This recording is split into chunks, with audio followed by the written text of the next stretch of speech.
Alright folks, so we're going to try to get this thing together today. I've had this Char-Griller Grillin Pro sitting out here on my front porch, delivered from Amazon about 2 months ago, and I've been dreading putting it together. But it's the perfect day to do it, and beautiful Sunday afternoon. And I'm guessing when I open up the box and take all the pieces out, it's pretty much going to be an explosion of about 1 million parts, and I'm sure everything has to be put together, ground up, so I'm not going to even bother to try to go through the process of showing you how to assemble this. So who knows how long it's going to take me, plus I'm really not that good at editing, but hopefully when I get it together, that's what I'm going to get. I've had my eye on this grill for about 10 years now, and finally picked it up off of Amazon, 230 bucks, which was actually down $100 than what it was the week before I saw it, so I'm glad I waited. Alright, so without further ado and further stalling, let's break open this box, tear it all open, drag the parts outside, and hopefully I'll have something to grill tonight. Alright, check back with you later. Alright folks, so this is it. You know, like I anticipated, an explosion of parts. And at first I thought I was going to lose it, because at first I thought that they forgot one of the wheels and one of the smokestacks. But they just happened to be separate, packed in a different box. So that would have, I would have been dead in the water. You could put it together without one of the smokestacks, which would just make it simply look retarded, but not much luck without the wheel. But they got it. So I don't exactly know what time it is, but it's definitely after 12 o'clock noon, so I'm just gonna pace myself, and doesn't look to be too bad, you know. It is what it is. You buy it out of the box and you have to assemble it, you know, get over it. And so hopefully I'll be able to put this thing together and have something to grill tonight. I definitely suggest you look on YouTube maybe for some assembly videos, somebody who really knows how to splice and edit and everything, and you know, but other than that, I think I'm gonna do all right. Just take my time, keep my temper, take my breaks, and I'll check back when it's done. Sorry, I can't see anything on this screen because of the sunlight, so if I'm not getting in everything I'm supposed to, then that's the sun's fault. So, I'll check back with you. Okay, so that's it. We got it up and going. It's all assembled. And I guess it wasn't really a nightmare, but it does take a little while to do it. I mean, you've got to find your sweet spots, and you got to kind of find the best way to go at it. And I had a couple little roadblocks, speed bumps, but the one thing is I did make one mistake, and you're probably noticing that the tank is on the ground and not in the cart where it's supposed to be. As you can see, it's supposed to set right in that little divot area there, but I ended up putting it on the wrong way, and the spot for the propane tank is on the wrong side, and the hoses won't reach. So the only way you're going to remedy that is to take the bottom part off and just redo it again and put it back on the other side, but that's not going to happen tonight. So I'm running out of time as it is if I want to cook anything tonight, and so I'm just going to use it for now as is, or I'm going to see if I could get some sort of an adapter that'll extend the hoses, and that way I won't even have to worry about flipping it. So that might be the easiest way to do it. It might cost me a few bucks to get the hose extension, but it would be worth it. So other than that, though, I will admit it took me about 5 hours to put together. So but it does work. Everything's working fine. The burners, the side burner. Between the 3 burners, which have to be individually ignited, by the way, there's no cross channel that ignites them automatically when you turn on the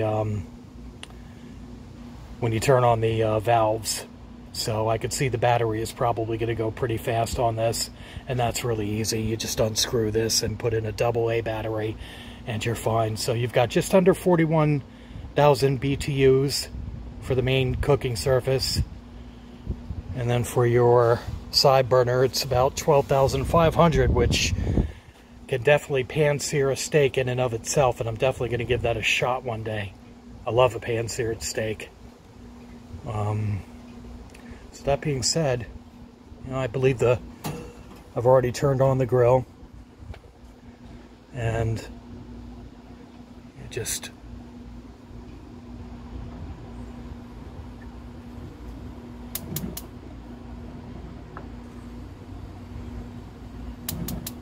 They light right up, boy.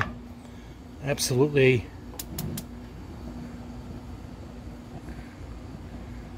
I don't know if you could see it, but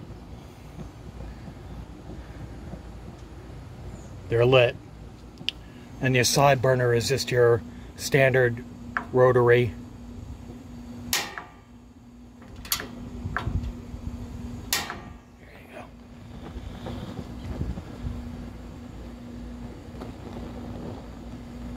Working like a charm. I've already had it running for a little bit to try to burn off some of the new.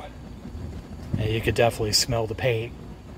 I don't think these are cast iron grids, but they're definitely heavy gauge metal. And you got your warming rack right here, kind of a clumsy design. They want you to use nuts and bolts for this to put it on. I've never seen that before, but it works. And close her up and watch your thermostat climb up.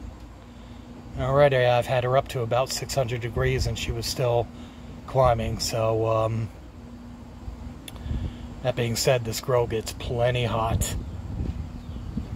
and it'll probably go through a lot of propane, but I'm not planning on using 3 burners all the time, so it's definitely a grill that's probably exceeds my needs, but you know, what are you gonna do? All right, I gotta get off to the store. I gotta pick myself something to eat if I have any chance of getting something on the grill with any available sunlight. So I will check you guys in a bit.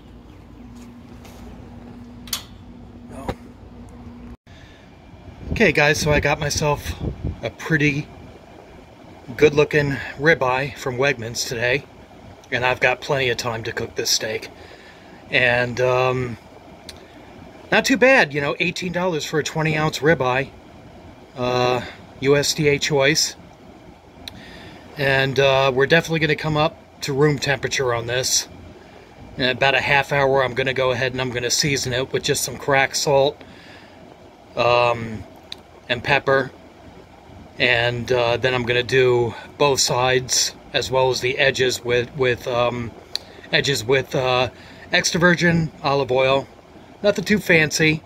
And then maybe after it's done cooking, I'll go ahead and use a little Montreal steak seasoning, since I love that stuff so much, and pretty much use it on everything actually. So yeah, we're gonna let it come up to room temperature, season it, fire up the grill for at least 15 minutes or so, let that get up to temperature, and we're going to throw it on. And figure if you're going to test a grill, I'm not going to mess around with sausages or hamburgers or something like that. I've already been there and done that a million times this summer. So we're going to do up a nice steak, and hopefully I won't overcook it like I usually do. That's the whole point of letting it come up to room temperature. Something I didn't realize for years is just taking it out of the refrigerator and putting it right on the grill, and I always wondered why it's been on there for 40 minutes and it's burnt on the outside and still rubbery and undercooked on the inside. Well, it's because I didn't let it come up to room temperature.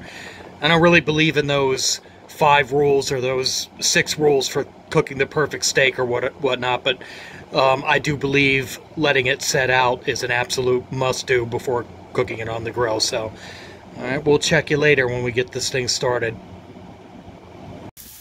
So how do you like that for a sear?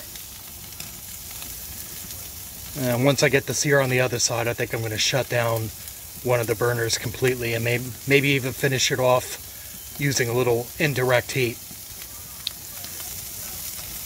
That's looking pretty good. Yeah, looking pretty good, guys.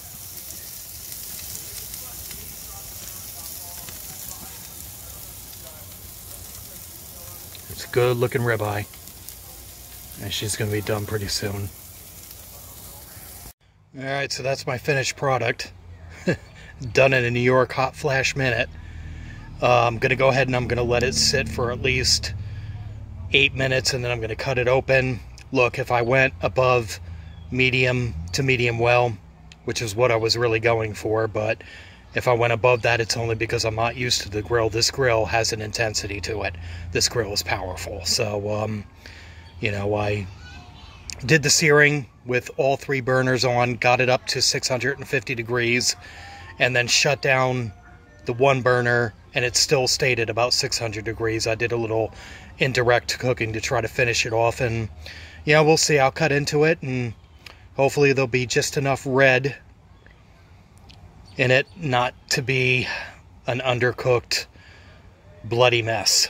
But I definitely didn't want to go for too well done, so I'll just have to remember, if it comes out too well done, just remember what you did or did not do. So we'll cut into it in a little bit, and we'll see how we did. Excellent grill, by the way, guys. With the exception of my unforgivable mistake. All it takes is one grill for me to be really be satisfied with how this thing operates. I'm very pleased. So, alright, I'll catch you on the rebound. See you in a bit. Alright guys, so that's it. That's just about what I wanted to do with it. That looks like a perfect medium. Some people might call that medium rare. I call that medium. I think I could have let it go for maybe a minute or two longer. But at least it's not, that's going to be just fine with me. I would have preferred it cooked just a little bit longer, but that's not still moving around on the plate. So, so I guess there's really only one thing to do, and that's to dig in and enjoy this steak, and I hope you're pretty much doing the same. So, once again, I hope you've been enjoying the new content on my channel. And thank you for all the new subscribers and the comments and everything like that. And I'll see if I can become a little bit more diversified in the future. But other than that, bon appetit. Happy summer.